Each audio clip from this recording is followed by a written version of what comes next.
Et le plus éminent spécialiste de la Lune parmi eux est le professeur Wilkins.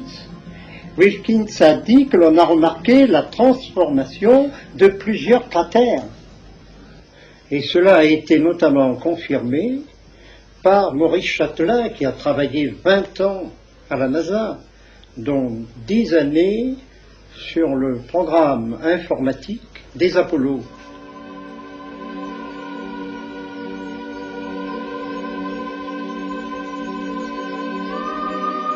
Il dit en substance que l'on a vu des lumières énormes sur la Lune, que l'on a vu des constructions, que l'on a vu des obélisques de 25 mètres de haut.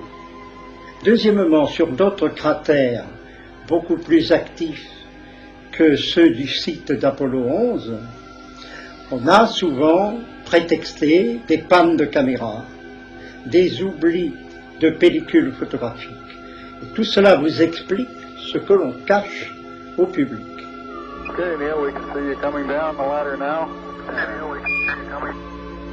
I'm at the foot of the ladder. I'm going to step off the limb now. Mais Maurice Chatelain sait que la NASA a caché beaucoup de choses, mais il ne pouvait pas le dire auparavant, car il était encore en activité.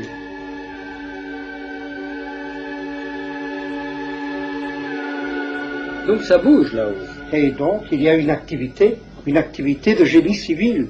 Je suis convaincu qu'il y a des extraterrestres là-haut. Mais enfin, pourquoi ignorons-nous tout cela? Ma réponse est que ce sont les gouvernements qui ont peur. Car la réponse des gouvernements est l'inverse. Nous cachons la vérité, disent-ils en coulisses, au peuple pour ne pas affoler les peuples. Et en fait, ce dont je suis persuadé, c'est que ce sont les gouvernements qui sont en pleine panique. Et voilà pourquoi ils le cachent. Mais, cher ami, la situation actuelle, politique et autres, dans le monde actuel, n'est-elle pas assez dramatique? Si les gouvernants ajoutent la vérité sur ce qui se passe sur la Lune, dans les océans, aux Bermudes, mais les êtres ne pourraient plus jamais regarder la Lune sans avoir peur que le ciel leur tombe sur la tête, comme disaient les Gaulois.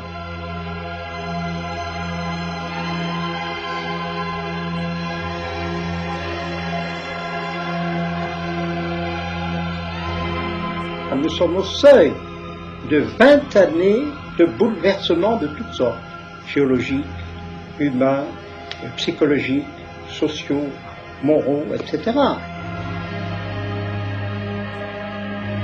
Même si la prédiction de Nostradamus, 1999, 7e mois, du ciel viendra un grand roi des frayeurs, se réalise, ce ne sera que pour le bien de l'humanité. Ce sera peut-être la mise en tutelle de l'humanité, mais quand on met en tutelle un enfant inconscient, ce n'est pas un développé des photos d'un ovni lors d'une opération secrète pour le compte du NORAD en 1969.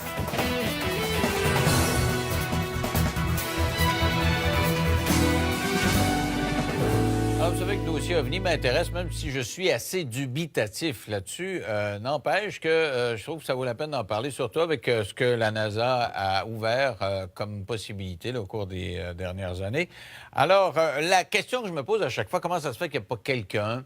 Il y a un astronaute qui a parlé un petit peu. Il y a quelques militaires qui l'ont fait, mais pas nombreux. Ils ne sont pas nombreux. Alors, au Canada, voilà qu'un ancien militaire est prêt à nous raconter pour la première fois comment il a dû développer des photos d'un ovni lors d'une opération pour le NORAD. Donc, les autorités militaires était au courant de certaines présences ovni, d'après lui, puisqu'on lui a demandé une mission à cet égard-là. Alors, il est dans nos studios de Québec. Il s'agit de Pierre, qui est accompagné de Jean Cazot, vous connaissez tous, qui est ufologue. Et Jean, bonsoir, d'abord. Allô, bonsoir. Et Pierre, bonsoir. Bonsoir. Alors, Jean, tu nous le présentes, c'est un de tes amis. En fait, dans les années 60, quand je dirigeais mon organisation ufologique, la SRPM, Pierre est venu se joindre à moi. On a fait des choses ensemble. Il était photographe à ce moment-là. On s'est perdu de vue un peu. Là, il est devenu photographe militaire. Ça, je l'ignorais. Il m'avait raconté une histoire que j'avais complètement oubliée parce que dans le feu de l'action, avec tout ce qu'on me racontait, finalement, j'ai mis ça de côté. Et tout récemment, on s'est retrouvés via Facebook, ces affaires-là. Et puis là, il me dit, tu te rappelles la photo que je t'ai dit que j'ai développée à NORAD? Puis ça, là, j'ai fait non. Je m'en rappelle pas en tout. Je trouve ça curieux. Normalement, tu es un gars qui est assez alerte, là. C'est fondamental, un militaire qui voit quelque chose, là. Des fois, tu as des coucous qui voient plein d'affaires, puis tu les écartes, là. Tu es un militaire, puis tu dis, je m'en occupe pas. Oui, non, mais c'est... Hey, j'étais jeune, là, j'avais 20 ans, moi, c'est pas à m'écœurer. Fait que là, je me suis retrouvé tout récemment, où là, Pierre m'est revenu, puis il dit, voyons, Jean, tu te rappelles pas? Bien, j'ai dit, là, ramène-moi ça, là. Et je vais te dire, c'est une histoire assez... c'est assez époustouflant, là. C'est assez... Moi, je suis un peu soufflé. Et j'ai fait affaire avec un de mes partenaires aussi pour reconstituer la photo, parce que comme il va te le dire lui-même, c'est secret, cette affaire-là. Là. Mais alors, tu auras l'occasion de montrer ça aux gens. Alors, je te le présente sous son prénom.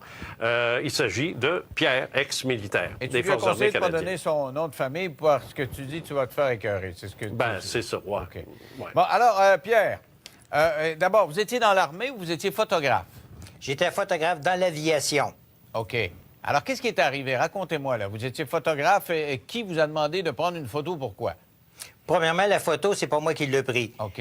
À 7 h du matin, j'ai reçu un téléphone à ma chambre, parce qu'on vivait comme célibataire en chambre, à 2 personnes. Et puis, on m'a demandé de rentrer aussitôt que mon déjeuner était fait, qu'on avait un gros travail à faire dans la journée. Donc, tout le monde se dépêchait à déjeuner pour rentrer au travail.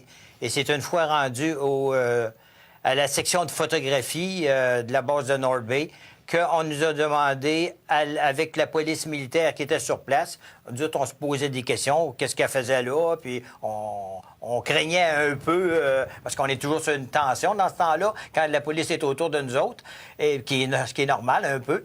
Et puis, c'est à partir de là qu'on s'est aperçu que on avait quelque chose de réellement sérieux à faire. OK. Alors, ils vous ont donné la photo, et qu'est-ce qu'il y avait sur cette photo-là?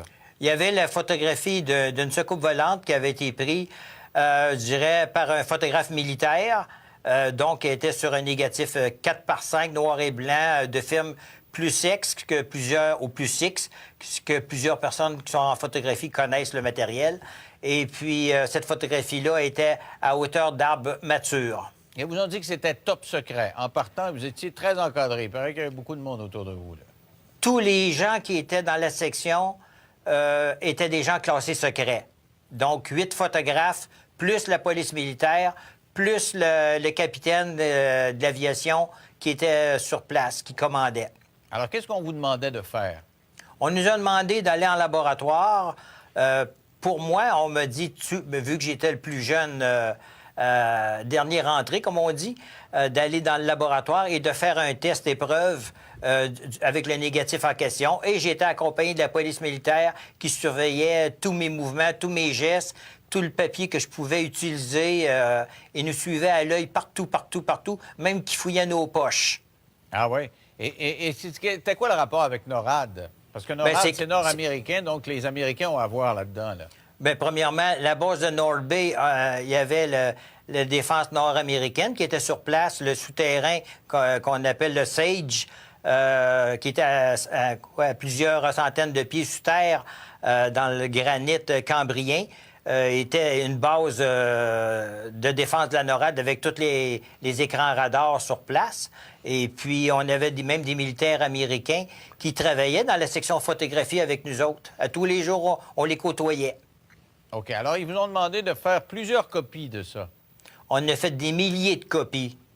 Et moi, c'est là que je suis un peu tombé de ma chaise et Jean va le comprendre parce que des fois, j'ai des doutes assez sérieux là-dedans.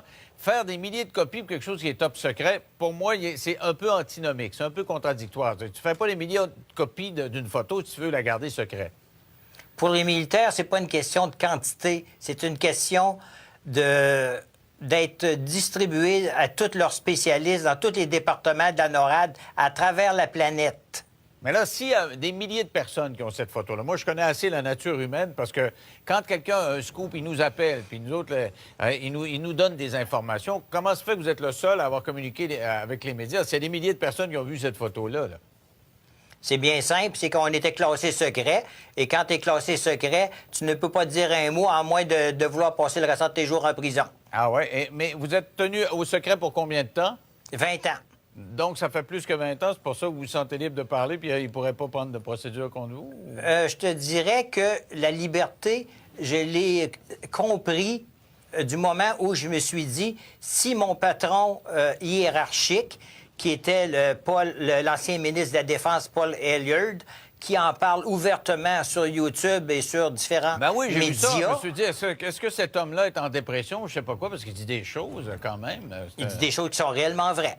Ah oui, c'est surprenant. En tout cas, je l'ai vu sur Internet, effectivement. C'était un homme en titre, effectivement. Alors, mais c'était quoi la photo?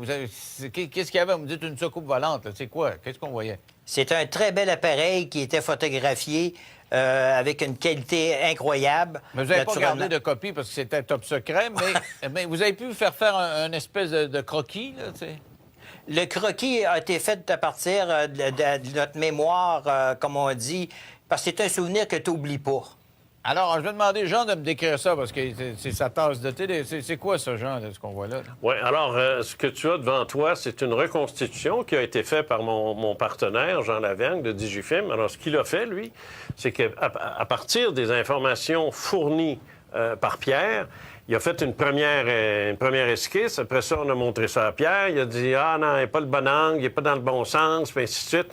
Bref, ça a taponné, puis à un moment donné, il a dit « Oui, c'est ça. C'est exactement ça que j'ai vu. » Alors, c'est l'épreuve finale. Ce que tu vois présentement, j'imagine qu'il est à l'écran, ce n'est pas la photo, c'est une reconstitution très fidèle à partir de l'image de Pierre. Tu peux confirmer avec lui ce qu'il en pense. OK, mais admets que j'ai quand même des doutes, là, moi. Là. T'en as C'est tout un le temps, dessin, c'est un dessin, c'est pas une photo. T'es Puis, né avec c'est un des gars doutes. qui me dit qu'il en a fait des milliers de copies alors que c'est top secret. J'ai de la misère avec ça. Attends une minute, là. D'abord, premièrement, je pense qu'il marque un point ici, là. T'es à NORAD, là.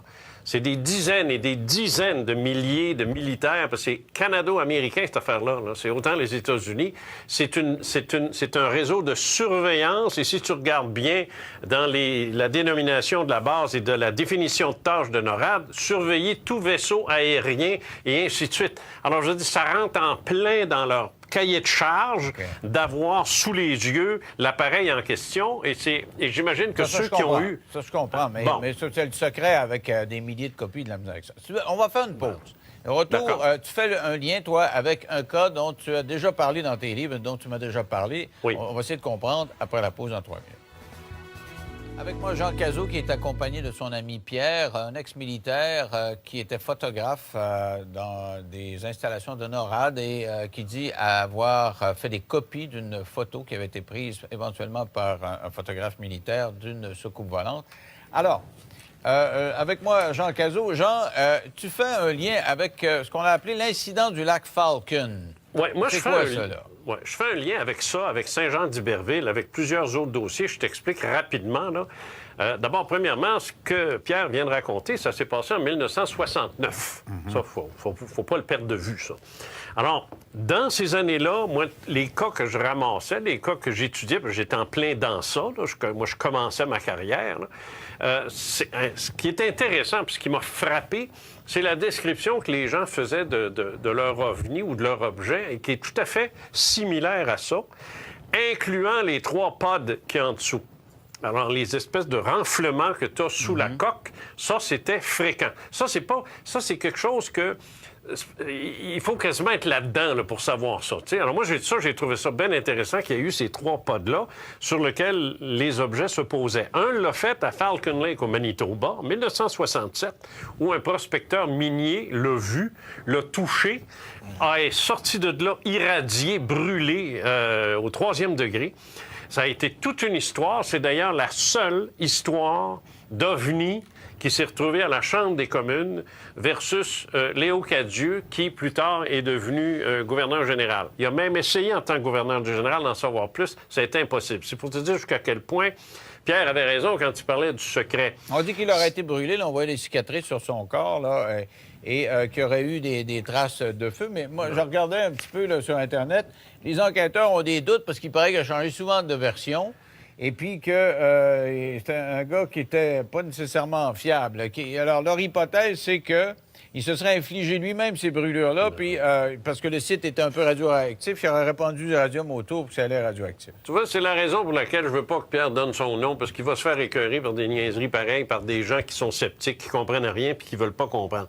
Alors ça, je veux dire, l'affaire Michalak, je regrette, c'est autrement plus sérieux que ce que ces sources-là sont en train de t'indiquer.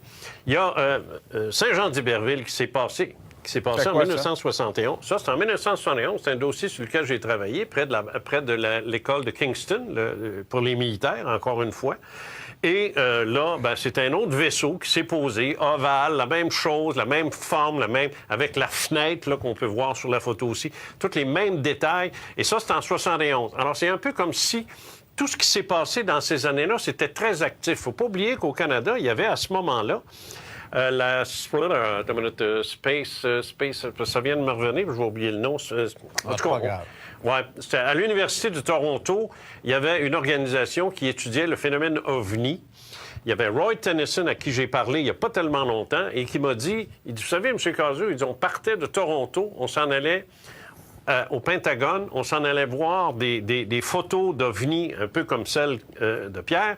Puis il dit, quand on voyait ça, il dit, premièrement, pas question de toucher à ça, de faire des copies ou ainsi. Il dit, on revenait, c'est parce que tu te demandais tout à l'heure où allaient les milliers de photos. Là, ça commence à faire du sens. Il dit, là, on revenait à Toronto, puis il dit, mon patron, Gordon Patterson, je n'avais même pas le droit de lui décrire la photo. Puis c'était son patron. C'est pour te le savoir. Alors, c'est ça. Non, il n'a pas le droit de le dire. Il n'a pas le droit de le dire. Et c'est sûr que ça se passait en 71. Mais aujourd'hui, en 2014-2015, il a pu me le dire, un peu comme Pierre le disait, après 20 ans, 30 ans, 40 ans. Comment ça fait que dans ces années-là, il semble y avoir eu un tas de visions, et aujourd'hui, on n'en voit plus. Puis on est à un siècle où tout le monde a des cellulaires. Alors, s'il y en avait, on te filmerait ça, on aurait des quantités industrielles de photos puis de films vidéo, puis on aurait les marchiens Il y en a, Denis, il y en a une tonne. C'est parce qu'il faut se donner la peine d'aller voir. On ne les envoie pas. Mais ça peut être... c'est parce qu'il faut chercher, mais... Non, mais tu sais, quand tu vois une petite boule, là, loin, toute grise, là, puis dans la boucane, moi, je te parle d'une vision aussi réelle que ta photo. Il n'y a pas personne qui le montre. Non, mais c'est parce que, tu sais, je veux dire, moi, je sais pas, là, je peux pas parler pour les gens, mais je peux te dire une chose, il y en a. Maintenant, le problème avec l'argentique, c'est que le numérique, c'est-à-dire, c'est que c'est de la pixelisation, c'est pas un négatif avec lequel tu peux travailler comme je le faisais dans le temps, puis essayer de voir ce que c'est, puis si c'est vrai, c'est pas vrai. Il va être le premier à te le dire. En tant que photographe, c'est plus facile de travailler sur un négatif que sur un maudit écran, d'autant plus que ça peut être une photo refaite, puis refaite, puis refaite, puis refaite. Alors, ça OK. Alors, Pierre, est-ce que ça vous a ébranlé, vous, de voir ça, là, que quand c'est quelqu'un en titre, là, c'est un haut gradé qui vous donne cette photo-là, qu'est-ce que ça vous fait? Comment vous vous sentez à ce moment-là? Là? Premièrement, sur le coup, oui, ça m'a un peu ébranlé, mais par contre, je te dirais, l'année d'avant, lorsque j'étais au camp Borden sur mon cours de photographe, j'étais sorti sur le pouce, parce que j'avais pas de voiture, j'avais 20 ans, et puis j'étais allé me promener dans la ville de Barrie, parce que j'avais entendu parler que la police de l'Ontario avait eu une vision d'un ovni sur le bord du lac Simcoe. Ils m'ont dit, oui, pas de problème, tout est sur le télétape, t'as juste à le copier. Que je me suis assis devant le télétape, j'ai tout copié. D'ailleurs, j'avais envoyé à Jean une copie du document, et je suis revenu le lendemain.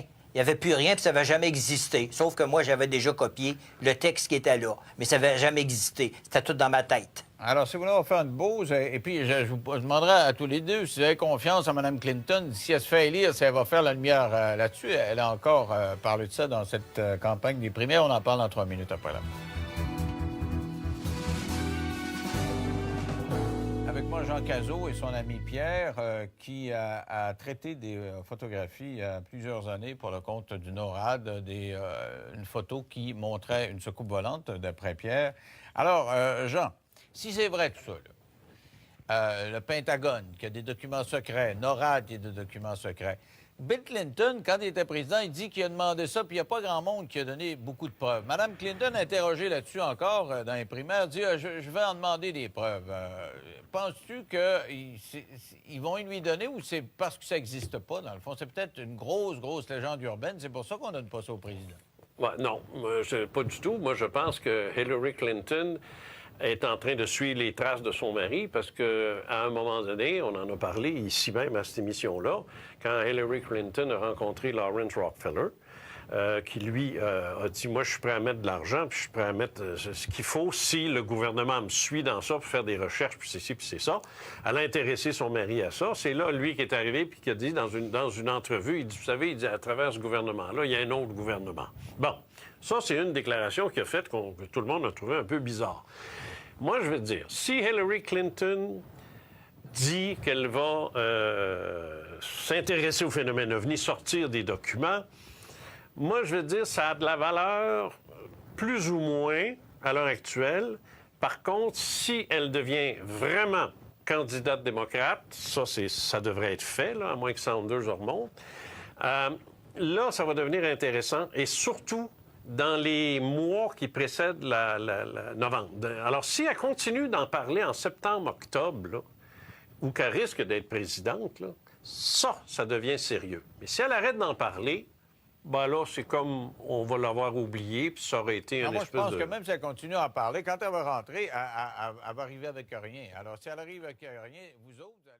Nous considérons, Grishka et moi, que la vie est un phénomène universel. C'est une aventure qui a commencé il y a 13 milliards 700 millions d'années, qui est en quelque sorte programmée dès le premier instant, au moment où l'univers émerge d'un ailleurs qu'on va appeler, c'est ailleurs au sens einsteinien du terme, au sens de la relativité générale. Tout à coup, l'univers apparaît. C'est le moment du Big Bang, c'est de l'énergie à ce moment-là, et puis cette énergie va peu à peu, au cours d'une histoire qui dure des milliards d'années, se transformer en matière. Cette matière va elle-même devenir de plus en plus complexe, et cette complexité va engendrer des systèmes vivants. Or, cette aventure-là n'est pas guidée par le hasard, elle repose sur des lois qui sont des lois physiques, des lois biologiques, des lois biochimiques, et elle n'est pas apparue seulement sur la Terre, elle est apparue partout où les conditions physiques sont réunies pour permettre à la vie, justement, de se développer sur telle ou telle planète. Donc, nous ne sommes pas seuls dans l'univers, non, ça c'est une certitude, et je pense que nous en aurons même la confirmation expérimentale entre les 3 et 5 ans qui viennent. Donc c'est vraiment, on est très très proche maintenant d'une observation qui nous permettra de dire à coup sûr, oui, la vie existe ailleurs, et elle a probablement évolué vers des êtres intelligents, aussi intelligents, sinon plus, que l'espèce qui peuple la Terre aujourd'hui. Ce mur de lumière, lui, qui est situé à 380 000 ans après le Big Bang, ce mur de lumière-là nous interdit d'aller jusqu'au Big Bang lui-même.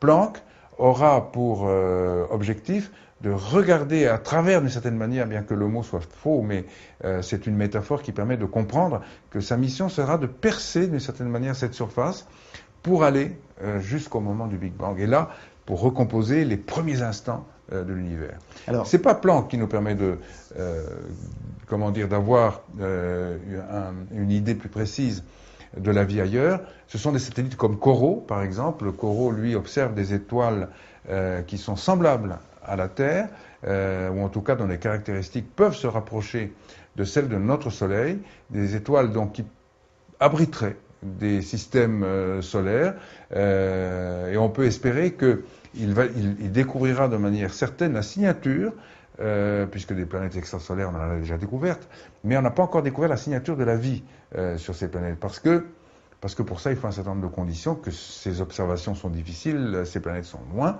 Donc, il nous faudra, raffiner encore les observations qui sont faites autour de ces soleils potentiellement possibles ou compatibles avec la vie. Et à partir de là, je pense qu'en effet, dans les 5 ans, on aura la confirmation certaine que nous ne sommes pas seuls dans l'univers. Les membres de la tribu Watusi, par exemple, sont très grands. Chez eux, la taille moyenne de la plupart des hommes approche les 2,10 m. Ils sont vraiment immenses. La Bible fait référence à des gens encore plus grands qui auraient vécu dans les temps anciens, comme le rappelle le rabbin Yitzhak Marmonstein du Centre d'études juives de Vancouver au Canada. Il y a des références très claires et très cohérentes dans la Genèse, dans les Nombres et dans le Deutéronome à des êtres géants qui auraient existé avant le déluge.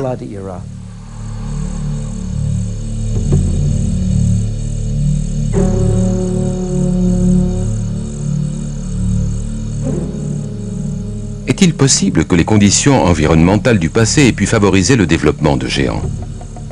Nous savons bien sûr, d'après des éléments fossiles, que certaines espèces, comme les dinosaures, pouvaient se développer jusqu'à atteindre une taille considérable.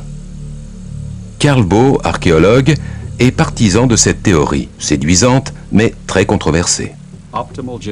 L'optimisation génétique est la manifestation de ce que l'organisme possède de mieux au niveau de l'ADN et qu'il peut exprimer pleinement en raison de conditions atmosphériques favorables. Sur la base des éléments fossiles dont nous disposons, on sait aujourd'hui que des arbres tels que les séquoias géants de Californie avaient une croissance très supérieure à celle qu'ils connaissent actuellement. Une théorie explique ce phénomène en suggérant que les conditions environnementales d'un lointain passé étaient propices à une croissance exceptionnelle.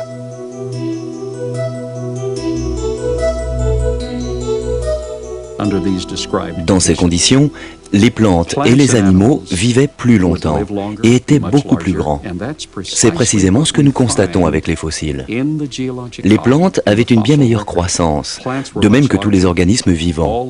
Aujourd'hui, nous avons des animaux qui représentent une stature de 2,40 m à 2,70 m, alors que leurs ancêtres mesuraient entre 4,80 m et 6 mètres. Regardez le cas d'un insecte comme la libellule. Aujourd'hui, une libellule a une envergure d'environ 10 cm. Dans les fossiles retrouvés, son ancêtre, le Meganeuropsis, présentait une envergure de 1,50 m. Dans le passé, tout était plus grand. Je pense que dans de meilleures conditions atmosphériques, les gens vivaient non seulement plus longtemps, mais étaient également plus grands. De nos jours, les géants et les dinosaures ne pourraient pas exister comme dans le passé, simplement parce que les conditions atmosphériques ne le permettraient pas.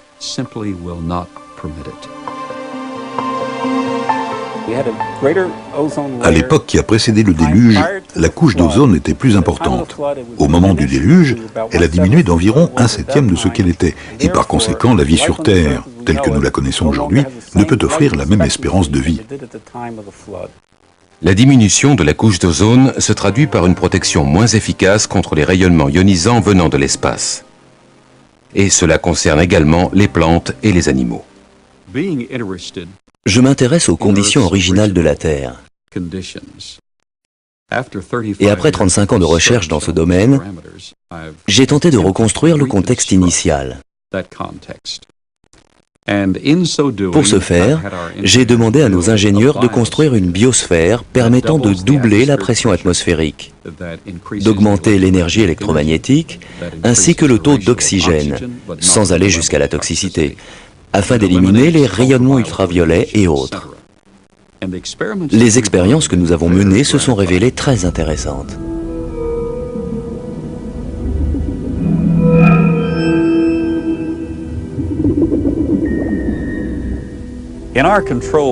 Dans cet environnement scientifique contrôlé, nous avons mesuré les effets d'un champ électromagnétique pulsé sur les systèmes biologiques. Nous avons par exemple cette variété de piranhas qui habituellement à l'âge de 3 ans et demi sont à peu près de cette taille, avec des conditions optimales. Mais ils dépassent maintenant 50 cm et pèsent plus de 2 kg chacun. Dans cet environnement contrôlé, nous avons donc réussi à produire du gigantisme à une vitesse accélérée.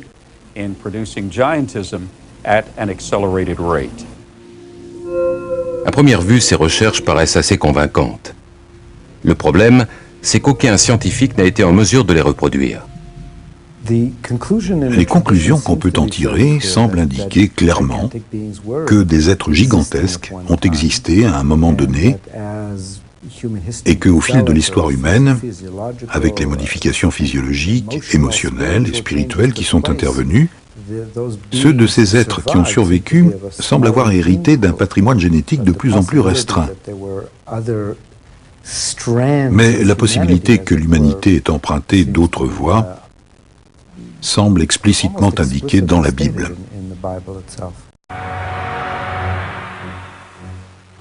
Dans le livre des Nombres, il est dit qu'après avoir erré dans le désert avec son peuple, Moïse a dépêché des éclaireurs afin de trouver un endroit où s'établir. Ces envoyés ont fait route au nord vers Hébron. À leur retour, ils déclareront « Tous les gens que nous avons vus étaient des hommes de grande taille. Nous nous voyons comme des sauterelles et c'est bien ainsi qu'eux-mêmes nous voyaient. »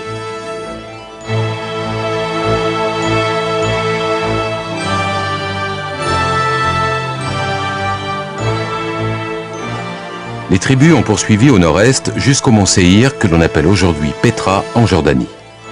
Ici également, comme l'affirme la Bible, vivaient des géants. Partout, les envoyés de Moïse vont trouver des traces d'hommes gigantesques.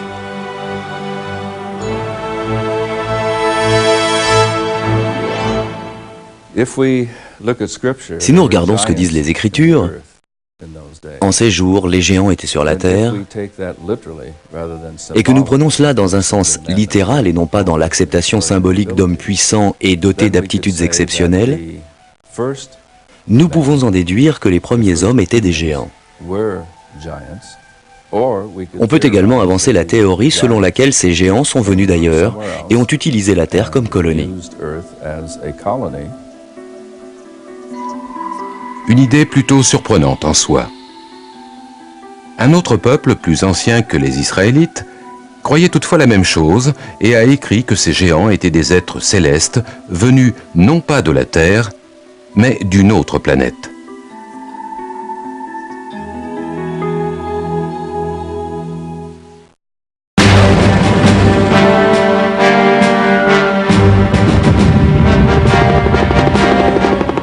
Nous sommes ici en Irak, un pays qui a beaucoup souffert de la guerre. Dans un lointain passé, plusieurs grandes civilisations ont fleuri dans cette région du Proche-Orient. L'une d'entre elles, Babylone, est entrée dans la légende pour sa richesse et sa splendeur.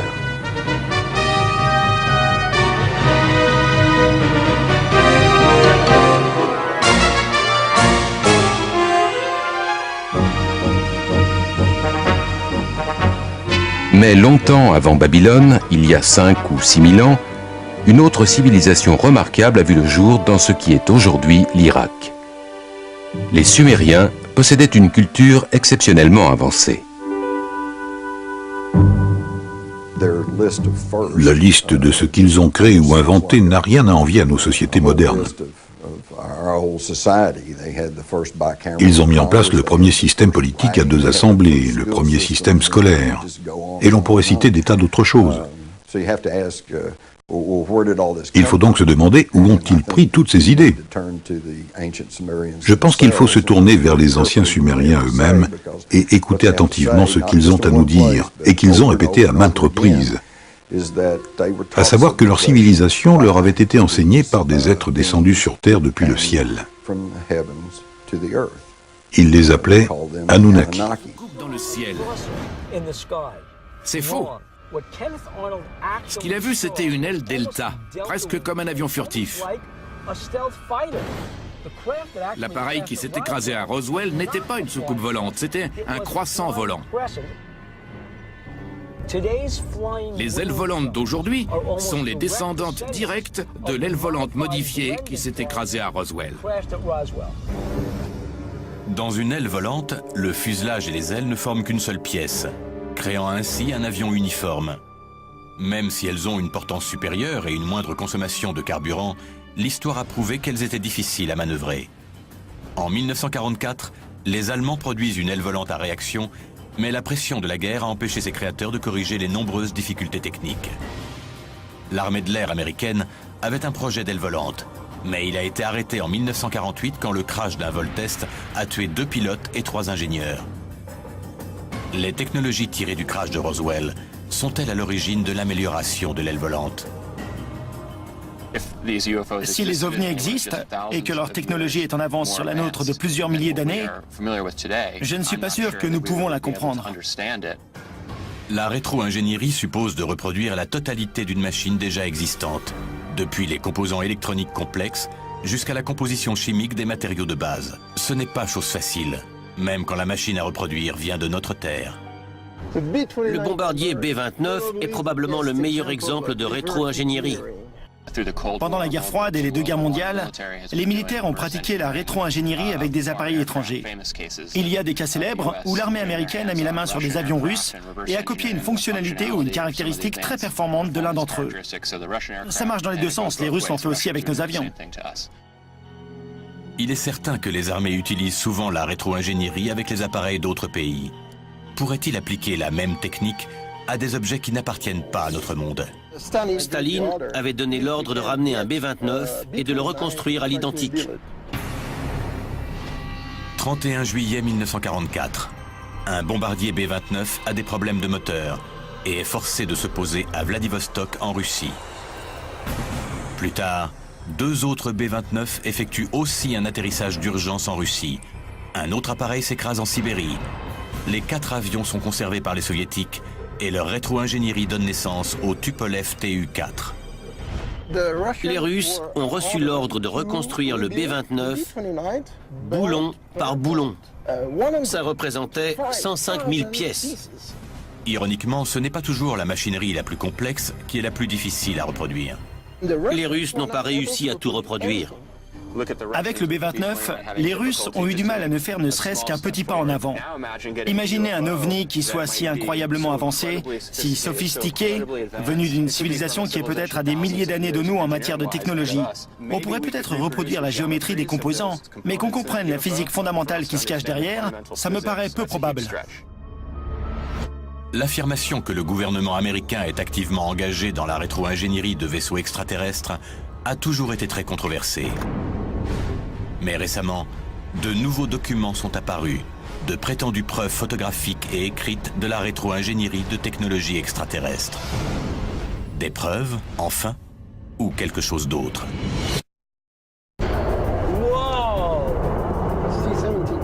La technologie que nous connaissons aujourd'hui peut très bien avoir été développée par l'espèce la plus intelligente de notre planète, l'homme.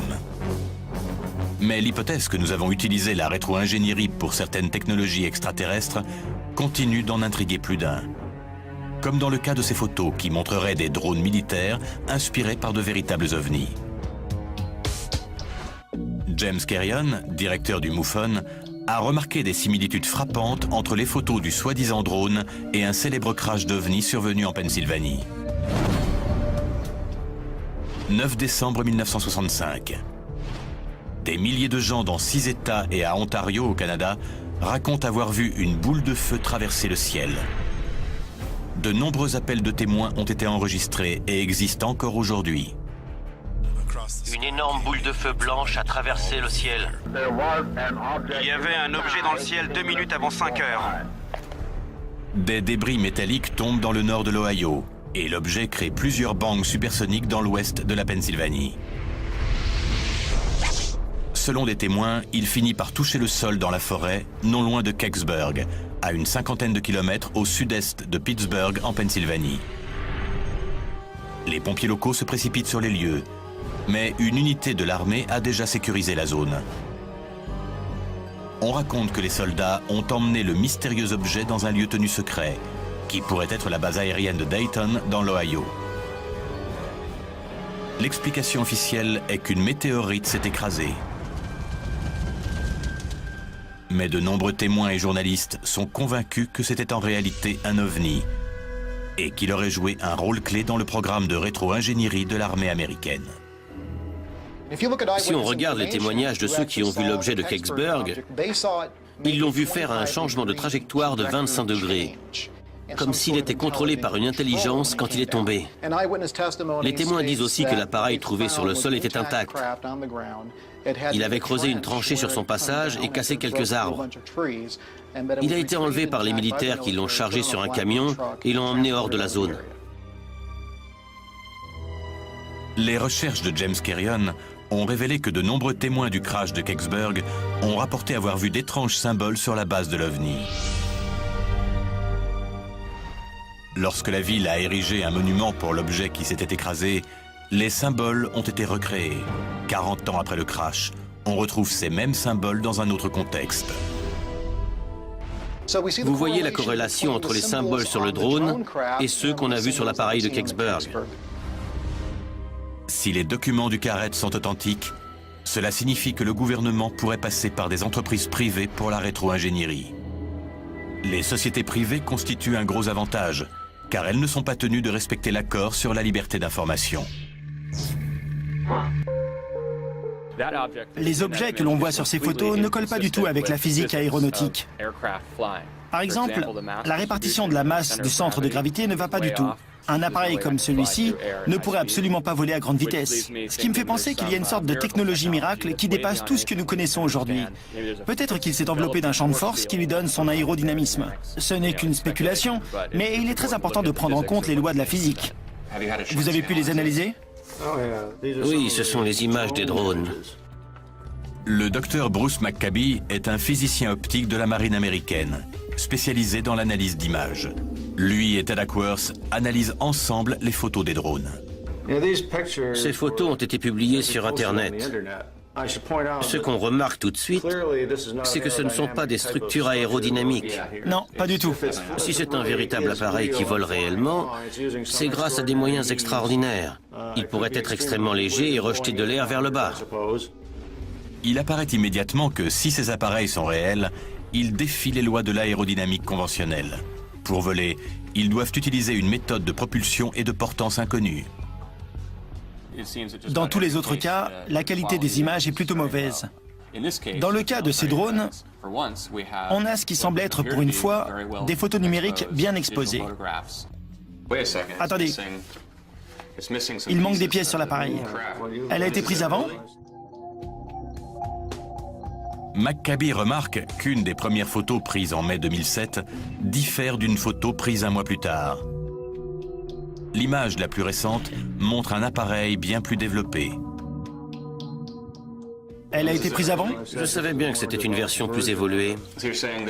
Vous voulez dire que cette série de photos montre une progression dans les caractéristiques de l'appareil ? On voit bien comment était la version initiale. Il y a les pics qui remontent, le corps en forme de donut, une sorte de queue à l'arrière et un bras qui part sur le côté. Sur les images suivantes, on voit d'autres composants. Et cela signifie que soit l'appareil déploie réellement d'autres équipements, soit quelqu'un a construit un modèle informatique et le complexifie au fur et à mesure des photos. Tout ce qu'on a trouvé dans cette affaire Isaac, avec ces drones, c'est très intéressant. Mais tout repose sur le témoignage d'un dénommé Isaac. Il me faut des preuves pour y croire. Il faut qu'on approfondisse les recherches pour savoir si tout cela est réel. C'est vrai ou c'est un canular ? La quête de la vérité ne fait que rajouter du mystère à cette énigme. Ces photos prétendument prises en Californie en 2007 montreraient un appareil issu de la rétro-ingénierie effectué à partir de technologies extraterrestres. Même si les documents du Carrette disent que la rétro-ingénierie est confiée à des entreprises privées, de nombreux ufologues pensent que si elle existe vraiment, elle est pratiquée dans des bases militaires très sécurisées. J'ai pas mal de documents qui parlent de bases souterraines et de leurs liens avec la rétro-ingénierie. Le dossier comprend un briefing top secret de 1952 destiné au récemment élu président Dwight Eisenhower et qui depuis a été déclassifié. Il y a écrit « Document top secret ». Il est destiné au président Eisenhower et dit que le crash de Roswell était bien réel et que l'épave du vaisseau a été emmenée dans plusieurs lieux, dont probablement la zone 51. Deux noms sont aujourd'hui synonymes de rétro-ingénierie. Dulce Mesa au Nouveau-Mexique et la zone 51. De nombreux scientifiques et ingénieurs qui ont travaillé sur la zone 51 ont rapporté une activité suspecte sur le site. Robert Lazar a prétendument fait partie des gens à qui on a demandé de venir dans la zone 51 pour donner leur avis sur la façon de reproduire par rétro-ingénierie les systèmes de propulsion de tous les vaisseaux conservés là-bas. Robert Lazar réapparaît au début des années 1990. Il affirme avoir travaillé comme ingénieur pour la rétro-ingénierie dans la zone 51 sur des vaisseaux extraterrestres capturés. J'ai là l'histoire d'un Bill Uhouse, ingénieur en mécanique à la retraite de Las Vegas, qui dit qu'il a travaillé avec une EBE, une entité biologique extraterrestre.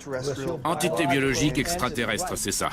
On prétend qu'il existe une autre base impliquée dans la rétro-ingénierie sous la ville de Dulce, au Nouveau-Mexique. Dulce est une base militaire très secrète située sous terre. Selon les ingénieurs miniers de l'armée américaine, cette zone est celle qui comporte le plus de tunnels au monde. Depuis les années 1940, on a creusé des tunnels dans ces États. Dulce est l'un d'entre eux. Je sais qu'il y a des bases souterraines enfouies très profond pour être protégées, par exemple, d'une attaque nucléaire. Mais est-ce que c'est dans ces bases qu'on fait de la rétro-ingénierie? Je n'en suis pas sûr. Un sujet entouré d'un tel secret est une cible de choix pour les auteurs de canulars. Et les possibilités de modification des images numériques rendent leur tâche encore plus facile. Ce qui ne veut pas dire pour autant que ces photos sont fausses. Ted a rendez-vous avec un spécialiste de l'image numérique, Phil Crescenzo, dans son atelier d'Agoura, en Californie. Ils vont analyser les photos du drone. On dirait que la lumière qui éclaire cet objet vient de cette direction. Je ne suis pas sûr que ce soit la même que celle du poteau téléphonique. Je dirais que c'est trompeur. Phil remarque que les photos montrent tout l'appareil venant ou allant vers une zone boisée. Mais il ne passe jamais par-dessus. Aucune de ces photos ne montre le vaisseau derrière les arbres. Quelqu'un qui voit un truc comme ça le prend en photo en continu. Et il y en a forcément une ou deux avec plus de feuillage. Il est beaucoup plus facile d'intégrer un élément quand on a toutes ces lignes droites que si on essaie par exemple de le mettre derrière des feuilles. Dans toute la série, il n'y en a pas une où le vaisseau est derrière quelque chose. Soit c'est un montage très bien fait, soit c'est une vraie photo. Du coup, je me demande ce qu'il faut pour créer ce genre de photo. Tu te souviens le cadre que je t'ai montré? Le voilà. Je l'ai pris hier. J'ai laissé un joli trou au milieu pour pouvoir rajouter quelque chose. J'ai estimé rapidement la lumière dans ce plan et j'ai fait un rendu 3D d'un objet. Si je le pose simplement au milieu, ça donne une image un peu artificielle. Pour moi, on voit bien que l'objet est juste collé dessus. C'est ça. D'abord, je vais rajouter un peu de flou dû au mouvement. Même les objets qui se déplacent très lentement sont toujours un peu floutés avec le mouvement. Est-ce qu'il y a ce flou sur les photos du drone?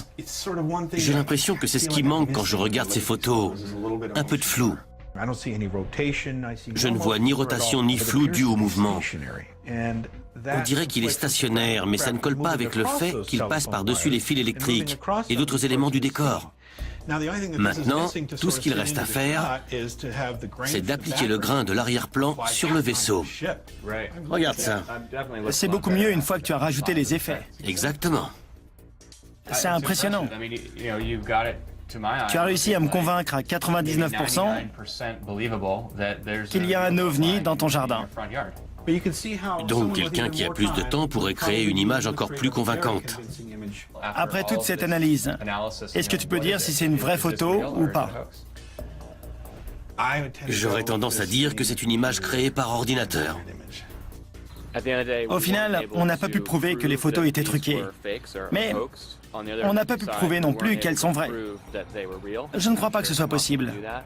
Dans tous les cas, je ne me laisserai pas convaincre que c'est un vrai ovni, simplement par une série de photos.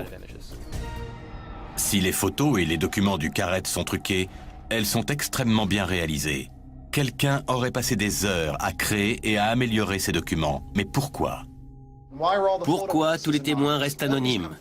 Personne ne s'est identifié. Personne ne nous a dit « c'est moi qui ai pris ces photos ». Donc ce serait un énorme canular? Il faut lire entre les lignes. En haut de ma liste, je place la désinformation. Est-ce qu'ils essaient de cacher de véritables technologies aliens? Que des extraterrestres sont venus nous rendre visite? Ou simplement une arme top secrète? Ce que je vois, c'est qu'il y a un secret qu'on essaie de protéger, de cacher. C'est ce que le MUFON veut découvrir. Quel est ce secret? On sait que les pays ont tenté de créer de nouveaux types d'appareils après la Seconde Guerre mondiale. Dans les années 1950, plutôt que de procéder par rétro-ingénierie sur la technologie alien, beaucoup ont créé leur propre technologie. En 1953, Avro Canada dévoile le projet Y2. Une véritable soucoupe volante. La voiture Avro était une soucoupe de 5 mètres de long qui utilisait un rotor turbo pour sa propulsion verticale. Mais même avec les millions de dollars dépensés en recherche et développement, l'appareil ne pouvait